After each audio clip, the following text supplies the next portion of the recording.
नमस्कार दोस्तों, स्वागत करते हैं आप सभी का वीडियो गुरु के आज के सेशन में। आज यहाँ पर डिस्कस करने वाले हैं हम लोग border lines of the world, यानी कि ये बॉर्डर लाइंस हैं क्या। एक कंट्री से दूसरे कंट्री के जो बीच में जो रेखाएं हैं उनको हम लोग बॉर्डर लाइंस यानी कि सीमा रेखाएं कहते हैं। तो जो आपके एग्जाम पॉइंट ऑफ व्यू से इंपॉर्टेंट बॉर्डर लाइंस हैं वो हम यहाँ पर डिस्कस करेंगे। इसके अलावा कुछ अदर लाइंस हैं, for example tropic of Capricorn, tropic of Cancer and equator, ये सारी रेखाओं को हम लोग, या इंटरनेशनल डेट लाइन, इन सारी रेखाओं को हम लोग आज डिस्कस करने वाले हैं, जहां से आपको एग्जाम में एक क्वेश्चन तो निश्चित रूप से मिलता है। तो जल्दी से स्टार्ट करते हैं। पहली हमारी जो लाइन है वो है डूरेंड लाइन, यानी कि डूरेंड रेखा। डूरेंड रेखा आप मैप में देख सकते हैं कि ये किन के बीच में है। देखिए इस तरीके से जो ब्लू कलर में दिख रही है और लिखा हुआ भी है, ये डूरेंड लाइन है। तो यानी कि ये अफगानिस्तान हो गया और ये पाकिस्तान हो गया। तो कभी भी अगर डूरेंड लाइन के बारे में पूछा जाएगा तो आप कहेंगे कि ये अफगानिस्तान और पाकिस्तान के बीच में है, यानी कि अफगानिस्तान और पाकिस्तान को ये डिवीजन जो करने का काम करती है वो डूरेंड लाइन के नाम से जानी जाती है। अब यहां पर हम देख सकते हैं 2200 किलोमीटर यानी कि 2200 किलोमीटर इंटरनेशनल बॉर्डर है बिटवीन पाकिस्तान और अफगानिस्तान से। तो यानी कि अगर कभी पूछा जाए इसकी जो अंतरराष्ट्रीय लंबाई यानी कि अंतरराष्ट्रीय सीमा रेखा जो है वो कितने किलोमीटर है, तो आपका आंसर होगा 2200 किलोमीटर। लेकिन अगर इसकी टोटल लेंथ कभी आपसे पूछी जाएगी तो टोटल लेंथ इसकी होगी 2430 किलोमीटर, यानी कि 2430 किलोमीटर इसकी कुल लंबाई मानी जाती है। दूसरी लाइन है हमारी रेड क्लिफ। कौन सी है? Red Cliff. रेड क्लिफ आप देख सकते हैं इस शेप में, आपको जो रेड कलर में दिख रही है ये रेड क्लिफ लाइन है। और ये जो रेड क्लिफ लाइन है ये भारत और पाकिस्तान के बीच रेखा है, यानी कि इंडिया और पाकिस्तान के बीच की जो सीमा रेखा है वो रेड क्लिफ सीमा रेखा या रेड क्लिफ लाइन के नाम से जानी जाती है। तो जल्दी से हम देख लेते हैं रेड क्लिफ लाइन के बारे में।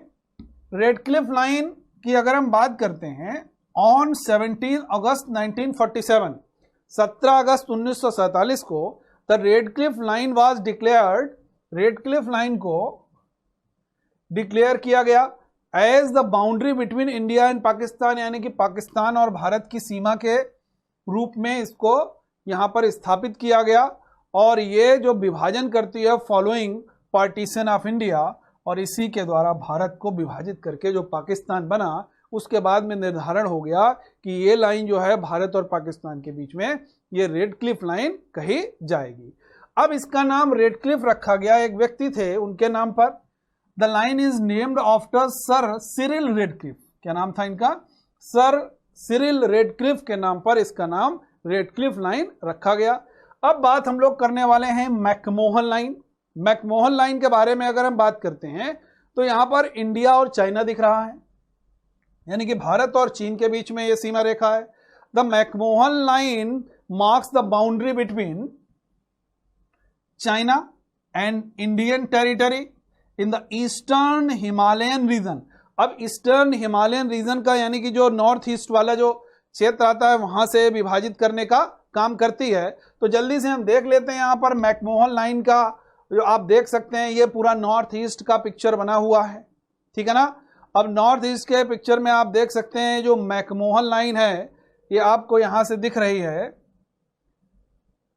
इस तरीके से ये मैकमोहन लाइन हो गई, यानी कि जो चाइना का क्षेत्र हो गया और ऊपर ये जो भारत का क्षेत्र, यहां पर अरुणाचल प्रदेश आपको सबसे ऊपर दिखेगा। तो ये लाइन आपकी क्या कहलाती है? मैकमोहन लाइन के नाम से जानी जाती है। तो ये कभी अगर पूछा जाएगा मैकमोहन लाइन तो आंसर क्या होगा आपका? भारत और चीन के बीच में मैकमोहन लाइन स्थित है। नेक्स्ट हम लोग इसके बारे में और बात करते हैं। The line is named after McMahon. ये मैकमोहन के नाम पर इसका नाम रखा गया। मैकमोहन कौन थे? Foreign secretary of British India, यानी कि ये ब्रिटिश इंडिया के फॉरेन सेक्रेटरी थे, विदेश सचिव थे हेनरी मैकमोहन। और शिमला में जो सम्मेलन हुआ था उसके मुख्य वार्ताकार भी थे। तो कभी भी अगर आपसे पूछा जाएगा तो आप कहेंगे शिमला सम्मेलन के मुख्य वार्ताकार मैकमोहन के नाम पर, सर हेनरी मैकमोहन के नाम पर ही इस रेखा का नाम मैकमोहन रेखा रखा गया। अगली लाइन के बारे में हम लोग चर्चा करते हैं और ये लाइन है आपकी 38 parallel line, 38 degree parallel line, ये 38 डिग्री जो पैरेलल लाइन है इसको 38वीं समानांतर रेखा कहते हैं। अब 38वीं समानांतर रेखा आप देखिए बहुत ही डिटेल में आपको यहाँ पर बहुत बड़े उसमें नजर आ रही है। एक रेड रेड सा आप लोगों को दिख रहा है, एक सांप के नुमा आकृति दिख रही है। तो ये जो लाइन है ये आपकी लाइन हो गई 38 parallel line, 38 degree parallel line. अब यहां पर देख सकते हैं आप ऊपर का हिस्सा हो गया नॉर्थ कोरिया और नीचे का हिस्सा हो गया साउथ कोरिया। तो आप सीधा सीधा कह सकते हैं कि ये रेखा किनके बीच में है, तो सीधा सा आंसर क्या होगा, उत्तरी कोरिया और दक्षिणी कोरिया के बीच में 38 डिग्री समांतर रेखा मानी जाती है। अब हम लोग बात करते हैं यहां पर इसकी एक और, उत्तरी कोरिया और दक्षिणी कोरिया के बीच में कौन सी है, 38वीं समानांतर रेखा मानी जाती है। अब it is a circle of latitude, ये एक अक्षांश का एक चक्र है जो कहां कहां से गुजरता है, which crosses Europe, Mediterranean sea and Asia. ये यूरोप, भूमध्य सागर और एशिया को पार करती है, यानी कि वहां से ये लाइन गुजरने का काम करती है। नेक्स्ट हमारी लाइन है 49 पैरेलल लाइन। ये 49 पैरेलल लाइन क्या है, यानी कि 49वीं समानांतर रेखा। तो 49वीं समानांतर रेखा की अगर हम बात करते हैं तो आप देख सकते हैं यहां पर ये मिडिल अमेरिका वाला जो सेक्शन बना हुआ नीचे का हिस्सा, यानी कि नॉर्थ अमेरिका कॉन्टिनेंट बना हुआ है, हमको यहां पर दिख रही है लाइन, ये है लाइन 49 पैरेलल। इसमें ऊपर का भाग कनाडा और नीचे का भाग यूएसए यानी कि यूनाइटेड स्टेट ऑफ अमेरिका। तो कभी भी अगर आपसे पूछा जाएगा तो आपका आंसर क्या होना चाहिए, 49वीं समानांतर रेखा जो है वो कनाडा और अमेरिका को डिवाइड करने का काम करती है, उनके बीच में ये रेखा स्थित है। अब यहां पर इसके बारे में कुछ पॉइंट्स हैं, उनको हम लोग जरूर पढ़ लेते हैं, समझ लेते हैं। अगर कभी पूछा जाएगा ये किसके बीच में है, तो USA Canada. It located between 3500 kilometres, यानी कि 3500 kilometres of the between USA and Canada. America और कनाडा के बीच में 3500 किलोमीटर है, ठीक है। वाई एंग्लो अमेरिकन कन्वेंशन, ये एंग्लो अमेरिकन कन्वेंशन में डिक्लेयर हुआ था 1818 में, तब से लेकर के ये रेखा यहां पर स्थापित की गई है। नेक्स्ट हमारी जो लाइन है वो है हिंडनबर्ग। कौन सी है, हिंडनबर्ग। अगर कभी पूछा जाएगा तो आपका आंसर क्या होगा, between Poland and Germany, Germany और पोलैंड के बीच में स्थित है ये रेखा। जर्मनी और पोलैंड को अलग करने का काम करती है। इसको कब बनाया गया, तो आंसर होगा 1916-17 में, 16-17 में इसका निर्माण किया गया। नेक्स्ट लाइन है मैनरहीम। कौन सी लाइन है, मैनरहीम। मैनरहीम लाइन की अगर बात करते हैं तो आप देख सकते हैं इस तरीके से ये पूरी जो रेखा है ये आपकी मैनरहीम रेखा है, और यहां पर नीचे का हिस्सा हमको सोवियत यूनियन दिख रहा है, ऊपर का हिस्सा फिनलैंड दिख रहा है। तो कभी भी अगर आपसे पूछा जाएगा किसके बीच में है, तो आपका आंसर क्या होगा, रूस और फिनलैंड के बीच में मैनरहीम रेखा स्थित है। इसको याद कर लीजिएगा, रूस एंड फिनलैंड या यूएसएसआर और एंड फिनलैंड, यानी कि यूएसएसआर तो पहले नाम था 91 से पहले, 1991 से पहले जब विघटन हुआ उसके बाद में नाम क्या हो गया, रसिया। तो रूस और फिनलैंड के बीच में मैनरहीम रेखा स्थित है। यहां पर इसका एक महत्वपूर्ण पॉइंट है, this line was a defensive fortification line of the Karelian isthmus. ये कैरेलियन स्थमस एक दुर्ग, एक जगह है, एक दुर्ग का नाम है, उसकी रक्षा के लिए इस रेखा को खींचा गया था। तो कभी भी अगर आपसे पूछा जाएगा तो आप इस फोर्ट का नाम कैरेलियन स्थमस की बारे में आप बता सकते हैं कि एग्जैक्टली इसका लोकेशन क्या था। फिलहाल अगर क्वेश्चन बनेगा यहां से तो निश्चित रूप से बनेगा between Russia and Finland. Next हमारी बॉर्डर लाइन है सिगफ्राइड या सिगफ्रीड भी बोलते हैं। सिगफ्राइड और सिगफ्रीड के बारे में अगर हम बात करते हैं तो आप देख सकते हैं यहां पर इस तरीके से एक रेखा गई है, दैट इज कॉल्ड सिगफ्रीड या सिगफ्राइड। अब यहां पर हमको दिख रहा है ये फ्रांस और जर्मनी के बीच में रेखा दिख रही है। तो कभी भी अगर आपसे पूछा जाएगा सिगफ्राइड कहां पर है, तो आपका आंसर क्या होगा, between France and Germany. In German this line is known as the West Wall, यानी कि जर्मन में इसको पश्चिम की दीवार, विच वाज बिल्ट ड्यूरिंग 1930, इसको पश्चिम की दीवार के रूप में जाना जाता है और इसको 1930 के दौरान बनाया गया था। तो यह आपका एक महत्वपूर्ण क्वेश्चन बन सकता है कि पश्चिम की दीवार के नाम से किस इंटरनेशनल बॉर्डर लाइन को जाना जाता है? तो आंसर क्या होगा? सिगफ्रीड। इसकी अगर टोटल लेंथ की बात करते हैं तो इसकी जो टोटल लेंथ है वो 630 किलोमीटर है। कितनी है? 630 किलोमीटर इसकी टोटल लेंथ मानी जाती है। नेक्स्ट हमारी बॉर्डर लाइन है, इट इज ओडरनिस। कौन सी है? ओडरनिस। आप देख सकते हैं यहां पर जो ओडरनिस रेखा आपको दिख रही है इस तरीके से, ये ओडरनिस जो रेखा है ये आपकी पूरी किस में आएगी? जर्मनी और ये पोलैंड का जो एरिया है इसके बीच में, यानी कि जर्मनी और पोलैंड के बीच में आपकी ओडरनिस रेखा कहलाएगी। तो ओडरनिस के बारे में भी याद रखेंगे। मैनरहिम देखा, अब हम देख रहे हैं ओडरनिस जर्मनी और पोलैंड को ये अलग करने का काम करती है। It runs along Oder and Neisse rivers, यानी कि ओडर नदी भी है और नीस नदी भी है, and meets in the Baltic sea, जो कि कहां पर मिलती हैं? ये बाल्टिक सागर में यहां पर मिलती हैं। तो कभी भी अगर आपसे पूछा जाए कि कौन सी सीमा रेखा दो नदियों के नाम से भी जानी जाती है, तब भी आपका आंसर क्या होगा? ओडरनिस रेखा जो है वो दो नदियों के नाम पर जानी जाती है। अब हम कुछ इंपॉर्टेंट लाइंस के बारे में डिस्कस करने वाले हैं। यहां पर आप मैप देख रहे हैं, वर्ल्ड का मैप है, और वर्ल्ड के मैप में आपको 1, 2 एंड 3 ध्यान देते रहेंगे। ये 3 लाइंस दिख रही हैं। ये जो बीच की लाइन है ये 0 डिग्री होती है। 0 डिग्री से जो नॉर्थ का पोर्शन है ये पूरा का पूरा नॉर्दर्न हेमस्फीयर, जिसको हम लोग उत्तरी गोलार्ध कहते हैं, समझते रहेंगे, इसको हम लोग उत्तरी गोलार्ध कहते हैं। और 0 डिग्री का जो साउथ का एरिया है इसको हम लोग साउदर्न हेमस्फीयर यानी कि दक्षिणी गोलार्ध कहते हैं। ठीक है। अब आपको एक दूसरी रेखा ये दिख रही है और ये दिख रही है, यानी कि 0 डिग्री से नॉर्थ में एक लाइन दिख रही है और 0 डिग्री से साउथ में एक लाइन दिख रही है।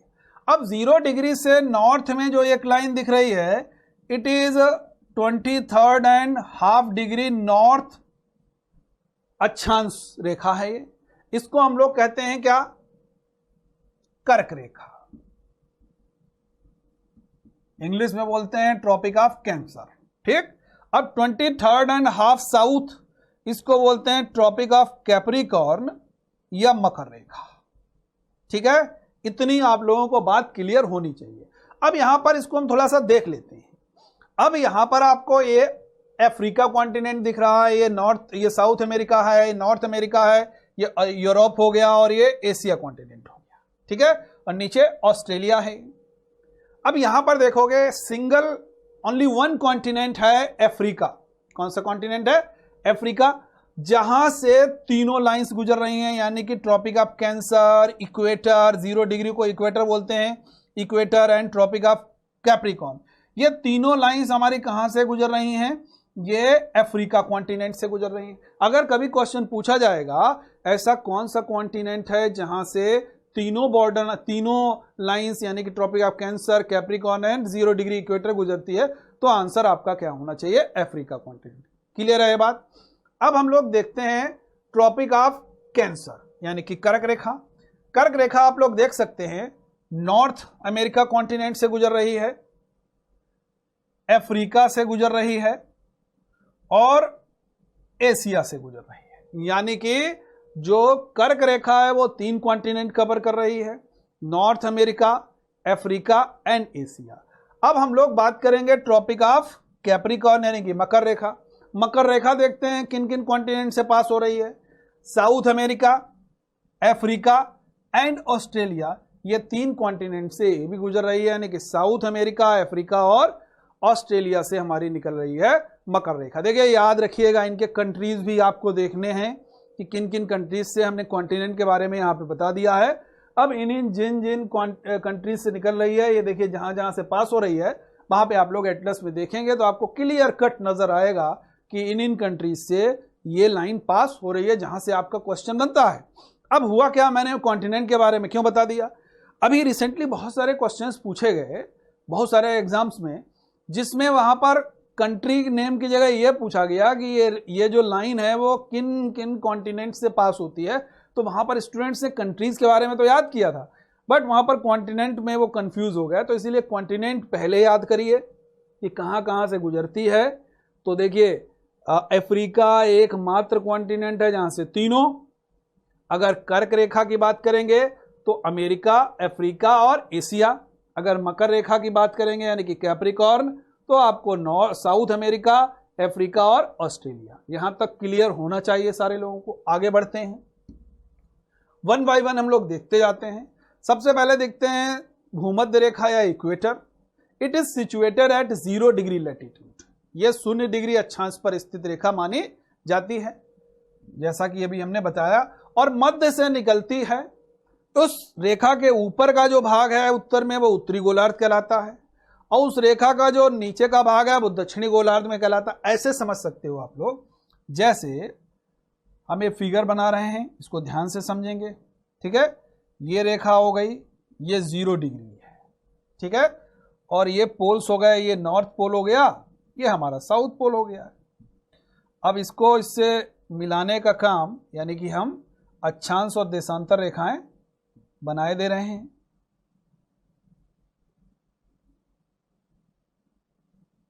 इस तरीके से कुछ फिगर शेप नजर आता है, और यहां पर ही ये इस तरीके से 2 और रेखाएं हो जाएंगी। ये 0 डिग्री है।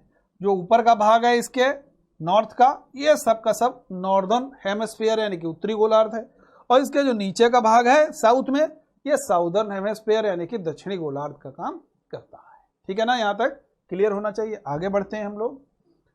अब यहां पर भूमध्य रेखा देख सकते हैं कितने कंट्रीज से गुजरती है। अगर कभी पूछा जाएगा तो आपका आंसर क्या होगा? 13 कंट्री, 13 देशों से। कौन कौन से देश हैं हम यहां पर देख सकते हैं। इंडोनेशिया है, इक्वेडोर है, ब्राजील है, युगांडा है, सोमालिया है, मालदीव है, किरीबिती है, केन्या है, कोलंबिया है, गैबन है, रिपब्लिक ऑफ कॉन्गो है, डोमिनिक रिपब्लिक ऑफ कॉन्गो है, साओ टोम एंड प्रिंसिपे है। इतने सारे कंट्रीज से अगर आप गिनेंगे तो ये कुल मिलाकर के 13 कंट्रीज आते हैं। एक बार आपके सामने हम गिन लेते हैं इनको। 1 2 3 4 5 6 7 8 9 10 11 12 एंड 13, यानी कि ये पूरे 13 देशों से गुजरती है। तो कभी भी अगर आपसे पूछा जाए कितने देशों से, तो आंसर क्या होगा? 13 देशों से, और 13 देशों के नाम हमने यहां पर लिख दिए हैं। ठीक है, नेक्स्ट लाइन के बारे में बात करते हैं, और ये है हमारी लाइन ट्रॉपिक ऑफ कैंसर यानी कि कर्क रेखा, जो कि आपको यहां पर पिक्चर में नजर आ रही है। It is tropic of Cancer. अब ट्रॉपिक ऑफ कैंसर देखिए एशिया से भी गुजर रही है।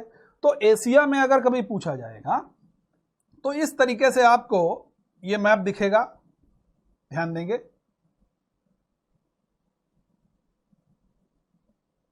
अब इस तरीके से एक मध्य से रेखा जाएगी, और ये रेखा अगर कभी पूछा जाए भारत के कितने राज्यों से होकर के गुजरती है, तो यहां पर समझेंगे 8।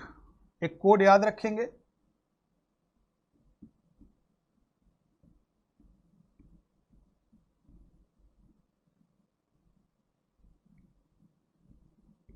देखिए हमने क्या लिखा है, मित्र पर गमछा झार। मी से हो जाएगा मिजोरम, त्रा से हो जाएगा त्रिपुरा, पा से हो जाएगा पश्चिम बंगाल। और ये क्वेश्चन बहुत पूछा जाता है क्योंकि इंडियन ज्योग्राफी से रिलेटेड हो गया। राजस्थान, गुजरात, मध्य प्रदेश और छत्तीसगढ़। ठीक है भाई, यानी कि ये जो सीमा, ये जो ट्रॉपिक ऑफ कैंसर है, ये भारत के 8 राज्यों से गुजर के जाती है। 1 2 3 4 5 6 7 8, और झार से क्या हो जाएगा? झारखंड। ठीक है, ये बात क्लियर हो गई। तो ये निकल रही है नॉर्थ अमेरिका से, अफ्रीका से और एशिया कॉन्टिनेंट से। भारत के 8 राज्यों से ये रेखा गुजरती है। ठीक है, आगे बढ़ते हैं हम लोग। कर्क रेखा की अगर हम लोग लोकेशन देखते हैं तो आप 23rd and half north equator line बोली जाती है। ठीक है ना, तो यानी कि ये नॉर्थ ऑफ इक्वेटर, तो कह सकते हैं जो इक्वेटर से 23.5 डिग्री उत्तरी अक्षांश पर स्थित है, वो रेखा हमारी क्या कहलाएगी? कर्क रेखा के नाम से जानी जाएगी। अब कर्क रेखा कितने देशों को से गुजरती है या कितने देशों को पार करती है? इट पासेज 16 कंट्रीज, 16 देश, एंड 3 कॉन्टिनेंट और 3 महाद्वीपों से गुजरती है, एशिया, अफ्रीका और नॉर्थ अमेरिका। क्लियर होना चाहिए ये बात। 16 देश हैं और 3 महाद्वीपों को ये रेखा पार करती है, यहां से गुजरती है। अगली लाइन हम लोग बात करते हैं ट्रॉपिक ऑफ कैप्रिकॉर्न यानी कि मकर रेखा। मकर रेखा का यहाँ पर अगर पिक्चर में आप देखेंगे तो सॉरी मकर रेखा ये आपकी आएगी 23 एंड हाफ साउथ, यानी कि ये दक्षिणी अक्षांश कह सकते हैं, 23.5 डिग्री दक्षिणी अक्षांश पर ये रेखा स्थित मानी जाती है। भूमध्य रेखा के 23.5 डिग्री दक्षिण में मकर रेखा, भूमध्य रेखा के 23.5 डिग्री उत्तर में वो हो जाएगी कर्क रेखा। अब इसके बारे में हम लोग देखते हैं। इट पासेज द 10 कंट्रीज, ये 10 देशों से गुजरती है, ठीक है। And Africa is only continent which faces all the 3 lines, यानी कि अफ्रीका एकमात्र महाद्वीप है जहां से तीनों रेखाएं गुजरती हैं। तीनों का मतलब tropic of Cancer, equator and tropic of Capricorn, जहां से तीनों रेखाएं गुजरती हैं। अब हम लोग बात करने वाले हैं इंटरनेशनल डेट लाइन की। अब इंटरनेशनल डेट लाइन का देखिए, आपको एक पिक्चर दिख रहा है, जिग जैग फॉर्म में आपको एक रेखा दिख रही है, ये आपकी है इंटरनेशनल डेट लाइन और ये होती है 180 डिग्री। याद रखिएगा कितना हो रही है, 180 डिग्री। तो यानी कि हम देख सकते हैं इसको ईस्ट में भी देखेंगे और वेस्ट साइड में भी इसको देख सकते हैं। तो अगर कभी देखिए क्वेश्चन सीधे से पूछा जाता है इसमें इंटरनेशनल डेट लाइन, तो आप लोकेशन बताएंगे इसकी 180 डिग्री। जल्दी से हम देख लेते हैं इसके बारे में। इंटरनेशनल डेट लाइन या अंतरराष्ट्रीय तिथि रेखा की बात करते हैं। पृथ्वी की सतह पर सीमांकन की एक काल्पनिक रेखा है। देखिए सारी की सारी जो लाइंस हैं वो सब इमेजिनरी हैं, सब काल्पनिक रेखाएं हैं। ये वास्तविक रेखाएं किसी को नहीं मानेंगे, सब की सब काल्पनिक हैं, ठीक है ना। तो ये भी इमेजिनरी लाइन है जो उत्तरी ध्रुव से दक्षिणी ध्रुव तक चलती है, यानी कि नॉर्थ पोल से साउथ पोल तक। देखिए फिर से मैं पिक्चर एक बार दिखाई दे रहा हूं, आप देख सकते हैं ये नॉर्थ पोल से लेकर के पूरा साउथ पोल तक ये यहां तक चल रही है रेखा, ठीक है ना।